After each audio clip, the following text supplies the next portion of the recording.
Profitons de chaque moment, de ces nuits et de ces jours. Ramadan est revenu, Ramadan est de retour. La meilleure des créatures, le meilleur des hommes, le meilleur des prophètes est né. Quand, où, dans quelles circonstances? Restez avec nous pour le découvrir. Ramadan, saison de la bonté. Profitons, cueillons ces nobles fruits. Radio Sunni. Assalamu alaikum, chers auditeurs et auditrices. Nous nous retrouvons pour un nouvel épisode de Radio Sunnite en ce mois béni de Ramadan. Bienvenue à tous. Nous sommes aujourd'hui en présence du docteur Ismaïl pour évoquer ensemble un sujet très cher à nos cœurs. Il s'agit de la naissance bénie du meilleur des hommes, le prophète Muhammad sallallahu alayhi wa sallam. Avant de commencer, je vous invite à liker la vidéo et à la partager au plus grand nombre afin de propager le bien. Et à vous abonner si ce n'est pas déjà fait. Et quel beau sujet en effet. Merci pour votre invitation. C'est toujours un honneur et une joie d'intervenir dans votre émission. J'espère que ce mois de Ramadan se passe bien pour tous ceux qui nous écoutent. Et bien sûr, c'est un honneur supplémentaire de pouvoir évoquer la naissance bénie de notre bien-aimé prophète, le prophète Muhammad sallallahu alayhi wa sallam. Et avant d'aborder le récit de sa naissance honorée, pouvez-vous nous présenter le contexte et l'époque dans lesquelles est apparu notre prophète Muhammad sallallahu alayhi wa sallam? La péninsule arabique où est né le prophète était plongée dans un obscurantisme effrayant. Sa population adorait des idoles. Les droits des faibles n'étaient pas respectés. Des tribus arabes s'entretuaient pour des causes insignifiantes. C'était une époque où le monde vivait un système de caste très injuste, une époque où des peuples n'avaient plus aucune valeur aux yeux de leurs gouverneurs. Mais les gens gardaient l'espoir que cet obscurantisme disparaisse.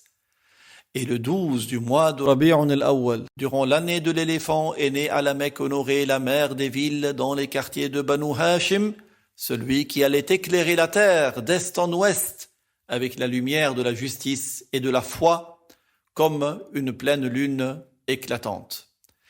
Il s'agit, comme vous le savez, de Muhammad. Muhammad, fils de Abdullah, fils de Abdul Muttalib, le Qurayshite, le prophète arabe, fils de Amina, la fille de Wahb, descendant de Abdou Manaf, celui qui est né orphelin et qui a ensuite perdu sa mère dès sa plus tendre enfance et qui a été élevé sous la protection de son grand-père, puis de son oncle paternel, Abu Talib.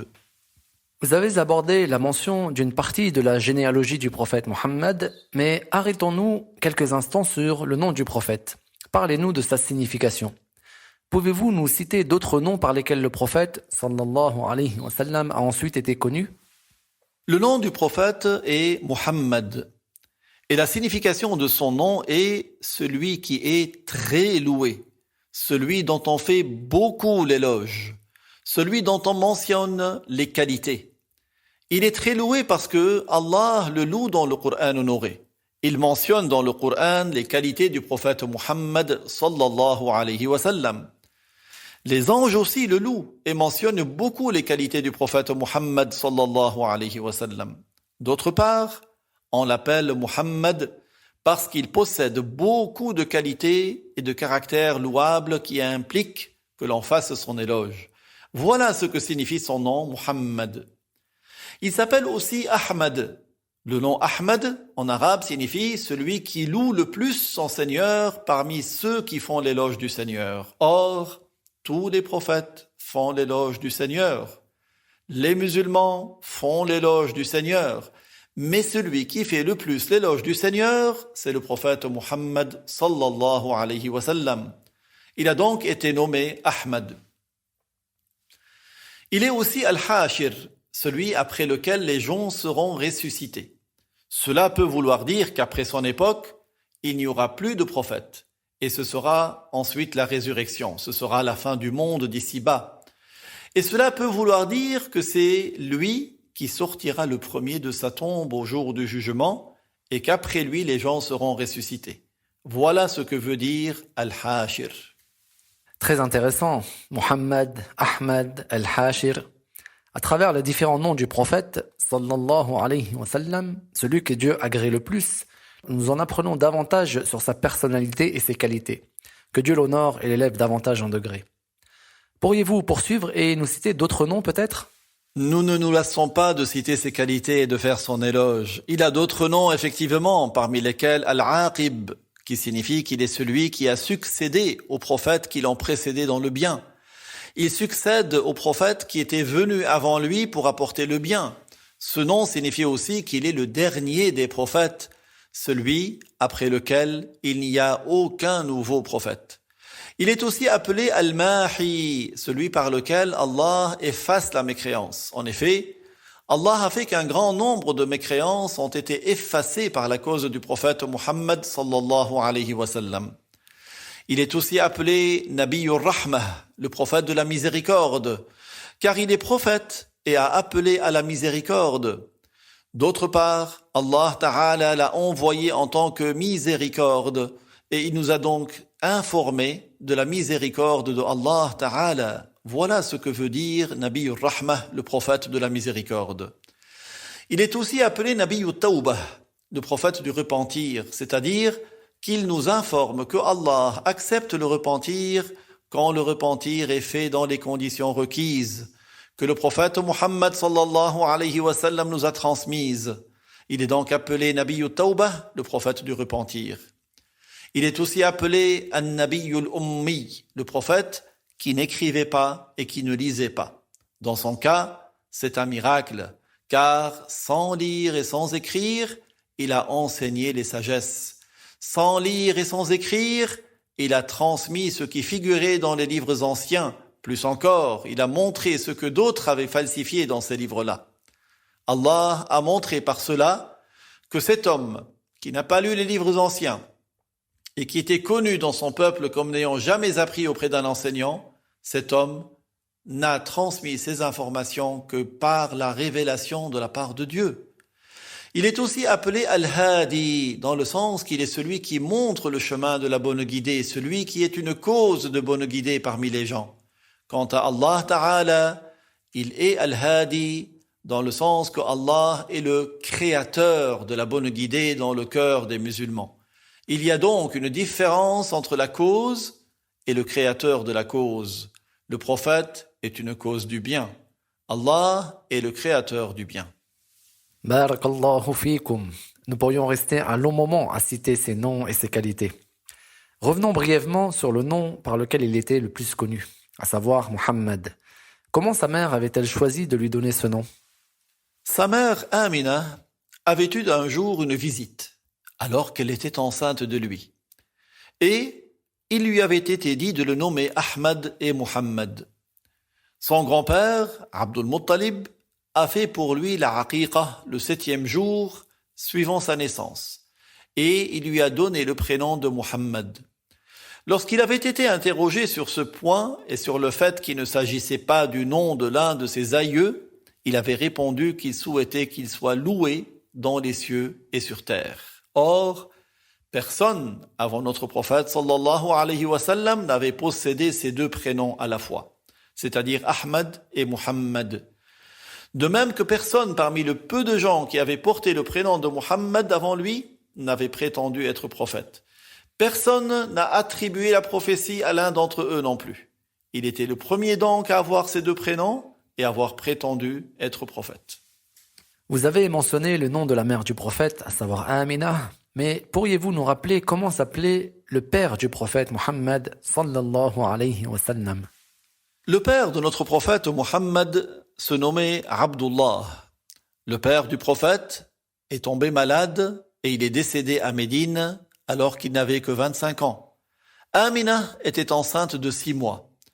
Lorsque Abdullah est mort, les anges ont interrogé leur Seigneur, non pas par objection, car les anges n'émettent jamais d'objection à Dieu, mais pour en connaître la sagesse. Ils ont dit, « Ô notre Seigneur, est-ce que ton prophète, celui que tu agrées le plus, sera donc orphelin ?»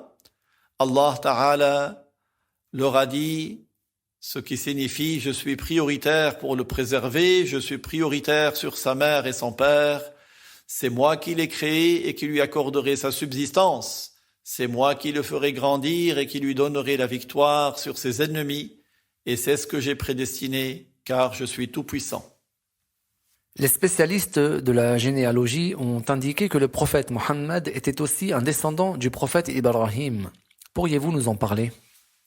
Il est important que notre communauté conserve la connaissance du nom des ancêtres du prophète. Notre prophète s'appelle Muhammad sallallahu alayhi wa sallam, fils de Abdullah, fils de Abdul Muttalib, fils de Hashim, fils de Abdu Manaf, fils de Qusay, fils de Kilab, fils de Murrah, fils de Ka'b, fils de Lu'ay, fils de Ghalib, fils de Fihr, et c'est le surnom qui lui a été donné, c'était Quraysh. Fils de Malik, fils de An-Nadr, fils de Kinana, fils de Khuzayma, fils de Mudrika, fils de Ilyas, fils de Mudar, fils de Nizar, fils de Ma'ad, fils de Adnan. La généalogie de Adnan remonte au prophète Ismaïl, fils du prophète Ibrahim. Le prophète Muhammad est donc un descendant du prophète Ibrahim. J'en profite pour rappeler que tous les prophètes étaient musulmans, depuis notre maître Adam, le premier d'entre eux, jusqu'au dernier envoyé Muhammad, tous étaient sur une même religion, à savoir la religion de l'islam. En effet, comme vous l'avez indiqué, le prophète Ibrahim est un ascendant du prophète Mohammed et nous en profitons pour rappeler que tous les prophètes étaient musulmans, tous étaient sur une même religion, à savoir la religion de l'islam. Ce rappel étant fait, et je vous en remercie, Dr Ismail, revenons au sujet qui nous a réunis aujourd'hui, le récit de la naissance du prophète honoré, notre maître Muhammad sallallahu alayhi wa sallam. Comme nous l'avons dit tout à l'heure, le prophète Muhammad sallallahu alayhi wa sallam est né durant le mois de Rabi'un al-Awwal. La grossesse de sa mère, Amina, a été particulière. De nombreux signes ont montré qu'elle portait le meilleur être créé, le dernier des prophètes. Dieu dit pour faire les louanges de son messager, Ma kana Muhammadun aba ahadim mir rijalikum, walakin Rasulallah wa khataman nabiyyin wa kana Allahu bikulli shay'in alima. Ce qui signifie, Muhammad n'est le père d'aucun de vos hommes, mais il est le messager de Dieu et le dernier des prophètes, et Dieu sait toutes choses. Il a été rapporté que Amina, la fille de Wahb, est tombée enceinte du messager de Allah sallallahu alayhi wa sallam l'après-midi du vendredi de la première nuit de Rajab.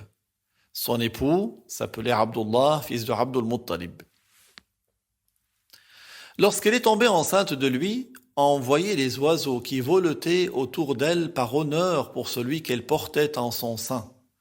Et lorsqu'elle voulait puiser de l'eau, l'eau montait jusqu'à elle par honneur et gloire pour le messager de Dieu. La dame Amina a d'ailleurs raconté elle-même le déroulement de sa grossesse et toutes les choses étonnantes qui se sont produites. Elle a dit « J'entendais le tasbih, le fait de dire la parole Subhanallah des anges autour de moi.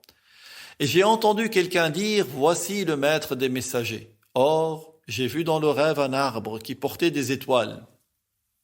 Parmi elles, il y avait une étoile plus éclatante de lumière que toutes les autres. Alors que je la regardais, contemplant sa lumière et son scintillement, elle est tombée sur mes genoux. Et j'ai entendu une voix me dire « Voici le prophète, le maître des messagers. » Puis un ange est venu à moi et m'a annoncé « Tu es enceinte du meilleur des messagers et du maître des croyants. » Je me suis réveillé et j'ai raconté ce que j'avais vu à mon époux. Il m'a dit « Allons voir Khalifa. » Khalifa ibn Attab, il t'expliquera ce rêve. Nous sommes partis le voir et je lui ai raconté ce que j'avais vu. Il m'a dit « L'arbre est Ibrahim al-Khalil, c'est-à-dire le prophète Abraham. Et les étoiles sont les prophètes parmi ses descendants. Quant à l'étoile qui scintille et qui est plus lumineuse que toutes les autres, elle est le prophète qui apparaîtra dans cette époque, qui détruira les idoles et qui adorera Ar-Rahman, celui qui est très miséricordieux. Et le fait que cette étoile soit tombée sur tes genoux signifie que tu vas accoucher de lui. Sa nouvelle se propagera de l'Orient à l'Occident. Ainsi, la dame Amina a expliqué qu'il y a eu beaucoup de signes qui sont apparus lors de la naissance du prophète sallallahu alayhi wa sallam. Pouvez-vous, docteur Ismail, nous en dire plus?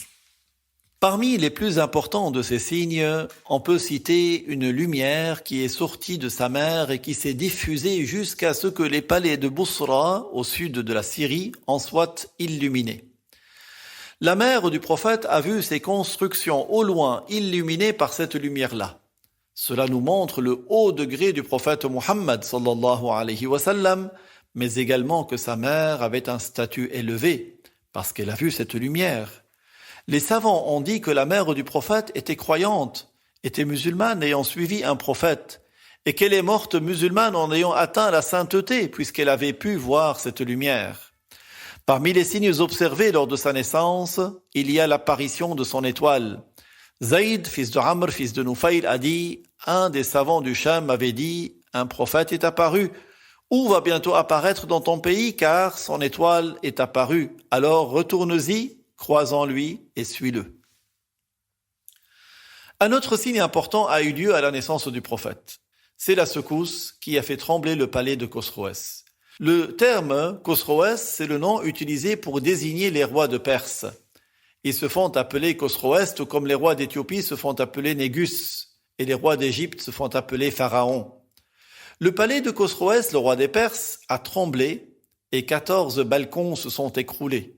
Or, ce nombre correspond à celui des rois perses qui devaient encore régner avant l'effondrement total de leur royaume.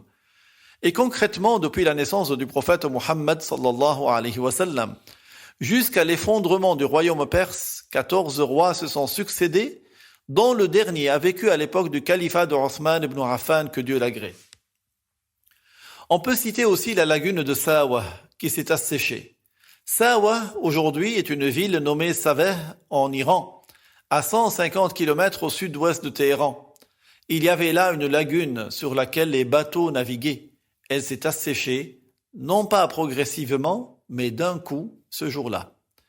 Et le feu des Perses qu'ils avaient adoré pendant 1000 ans s'est éteint, alors qu'ils l'avaient approvisionné et attisé nuit et jour pendant 1 millénaire. Il s'est éteint la nuit de la naissance du prophète Muhammad sallallahu alayhi wa sallam. Tous ces signes manifestent en effet le haut degré que Dieu a accordé à notre maître Muhammad sallallahu alayhi wa sallam. Peut-on revenir sur la grossesse de la dame Amina? Il a été dit qu'à chaque mois de sa grossesse, un prophète venait lui rendre visite. Pouvez-vous nous éclairer sur ce sujet? En effet, lorsque Amina était enceinte du messager de Allah sallallahu alayhi wa sallam, la lumière de Muhammad se manifestait sur son visage. Chaque mois de sa grossesse, un prophète venait à elle lui annoncer la bonne nouvelle de la naissance du messager de Allah sallallahu alayhi wa sallam. Ainsi, le premier mois, elle a vu notre prophète Adam alayhi salam. Le deuxième mois, notre prophète Shith alayhi salam. Le troisième mois, elle a vu notre prophète Idris, Enoch alayhi salam. Le quatrième, notre prophète Noé alayhi salam. Le cinquième, notre prophète Houd alayhi salam. Le sixième, elle avait vu le prophète Abraham alayhi salam. Le septième, elle a vu notre prophète Ismaël alayhi salam. Au huitième mois, elle a vu notre prophète Moïse alayhi salam. Et au neuvième mois, elle a vu notre prophète Isa, Jésus alayhi salam, qui lui a annoncé la bonne nouvelle de la naissance de notre maître Muhammad au cours de ce mois-là. Ainsi, la grossesse de Amina, la mère du prophète, était tout à fait exceptionnelle. Lorsque le prophète est né, il est né avec du kuhul aux yeux et il avait le cordon ombilical sectionné. Lorsqu'il est né, 3 anges se sont précipités auprès de lui. L'un avait un récipient d'or, le deuxième une cruche d'or et le troisième une serviette de soie verte. Ils l'ont lavé avec une eau parfumée. Amina a dit, lorsque j'ai accouché du messager de Allah sallallahu alayhi wa sallam, je l'ai vu la tête levée vers le ciel. Jibril l'a pris. Les anges se sont envolés en le portant avec eux. Mikaïl l'a enveloppé dans un drap blanc du paradis et l'a donné à Ridwan, qui lui a donné à manger à la bouche, tout comme un oiseau donne à manger à son petit. Je le regardais, c'était comme s'il disait encore, et Ridwan lui disait, cela te suffit, ô toi bien agréé de Dieu. Il n'est de connaissance ni d'indulgence qui ait été accordée à un prophète sans qu'elle ne te soit accordée. Attache-toi à la voie de droiture. Quiconque suivra ta parole et ta loi sera rassemblé dans ton groupe. C'est alors que quelqu'un a dit, tournez avec lui aux orients et aux occidents de la terre, et faites-le passer aux endroits où sont nés les prophètes. Donnez-lui la sérénité de Adam, la connaissance de Shith, la douceur de Nuh, la proximité due à l'agrément accordé à Ibrahim, la satisfaction de Ishaq, l'éloquence de Ismaïl, la sagesse de Luqman, la patience de Ayoub, la belle voix de Daoud, la force de Moussa, l'ascétisme de Isa, la compréhension de Sulaiman, la médecine de Daniel, le respect qu'inspirait Ilyas, la préservation de Yahya, l'acceptation de Zacharia, et enveloppez-le des caractères des prophètes et couvrez-le. Les oiseaux ont dit, nous nous chargerons de le nourrir. Les anges ont dit, non, nous sommes prioritaires. Les fauves ont dit, nous l'allaiterons. Allah a dit ce qui signifie, j'ai un droit absolu sur mon prophète Muhammad. J'ai voulu que ce soit mon esclave Halima qui l'allaite. Son père Abdullah étant mort avant sa naissance, il a été confié à Halima as-Sa'diyya pour son allaitement. Elle l'a pris et les bénédictions ont afflué sur Halima, sur le mari de Halima, sur la famille de Halima, sur l'entourage de Halima, par la baraka, les bénédictions du prophète Muhammad sallallahu alayhi wa sallam. Par la bénédiction du prophète Muhammad, nous avons entendu que sa mère par allaitement, Halima, a pu obtenir de nombreuses grâces, elle et sa famille. Pouvez-vous nous en parler? La dame Halima, la mère de lait du prophète, a raconté comment elle a choisi le prophète pour l'allaiter et ce qui s'est passé durant la période où elle l'a gardé. Elle a rapporté ce qui suit. Je suis sorti avec des femmes de Banu Sa'ad, Bni Bakr, pour aller chercher des nourrissons à allaiter à la Mecque, sur le dos de mon ânesse de couleur blanche, une année de sécheresse qui ne nous a rien laissé. Mon mari m'accompagnait. Nous avions une vieille chamelle, et je jure par Allah qu'on ne tuerait plus une goutte de lait d'elle. Il y avait aussi mon bébé, et nous ne dormions pas la nuit à cause de ses pleurs. Je n'avais pas assez de lait pour le rassasier. Lorsque nous sommes arrivés à la Mecque, il n'y avait pas une femme à qui le messager de Allah n'ait été présenté sans qu'elle le refuse. Car nous espérions la générosité d'un père qui voulait faire allaiter son enfant, et le prophète était orphelin. Nous disions, un orphelin, que va donc donner sa mère pour lui? Jusqu'à ce qu'il ne reste plus aucune femme parmi mes compagnes sans qu'elle n'ait pris un bébé à allaiter, sauf moi. Je n'aurais pas aimé revenir sans nourrisson, alors que mes compagnes en avaient toutes eu un.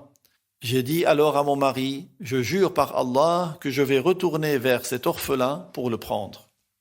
Halima a dit, je suis allé à lui. Je l'ai pris et suis retourné vers mes bagages. Mon mari m'a dit, tu l'as pris? Je lui ai dit oui par Allah, parce que je n'en ai pas trouvé d'autre. Il avait répliqué, tu as bien fait. Il se peut que Allah ait mis du bien en lui. J'ai dit alors, par Allah, à peine l'avais-je mis dans mes bras, que j'ai eu une montée de lait très conséquente. Il a bu jusqu'à satiété, et son frère, elle veut dire son fils à elle, a bu aussi à satiété. Mon mari s'est levé la nuit pour traire la chamelle, et il a trouvé sa mamelle pleine de lait.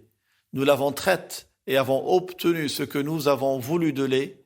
Nous avons bu jusqu'à satiété et nous avons dormi cette nuit-là rassasiés et nos deux enfants ont bien dormi.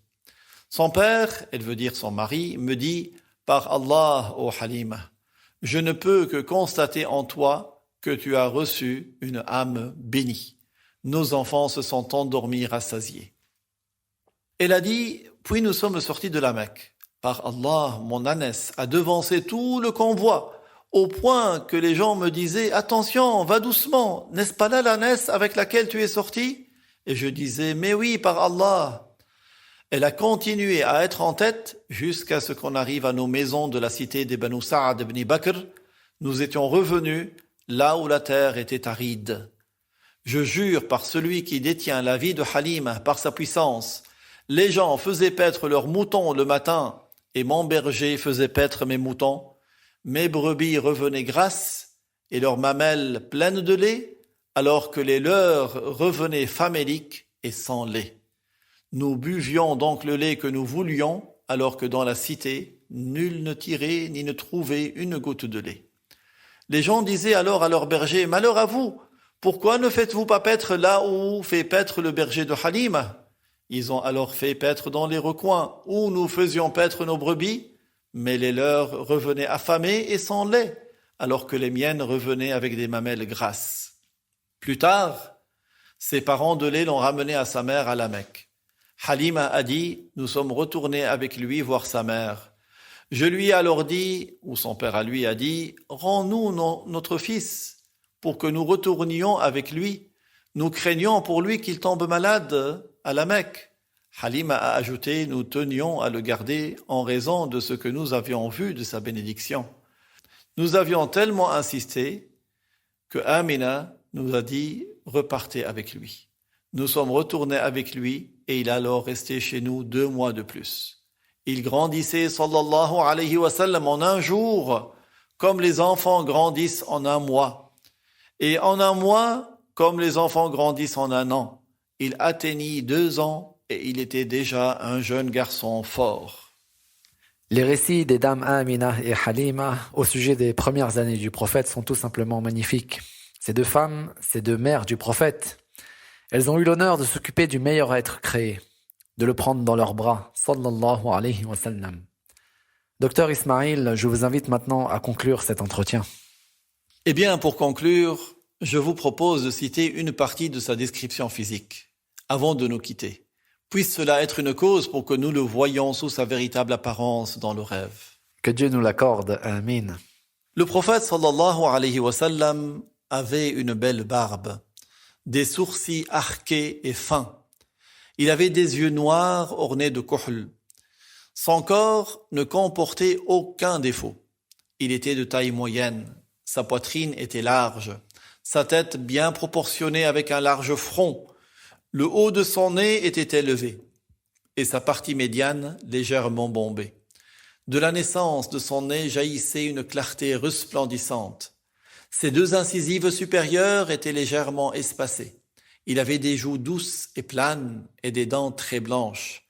Il n'était ni gras ni sec, mais de corpulence moyenne. Il avait les mains larges au sens propre comme au sens figuré. Il marchait à vive allure et d'un pas ample. Que davantage d'honneur et d'élévation en degré te soient accordés, ô toi mon maître, ô messager de Dieu.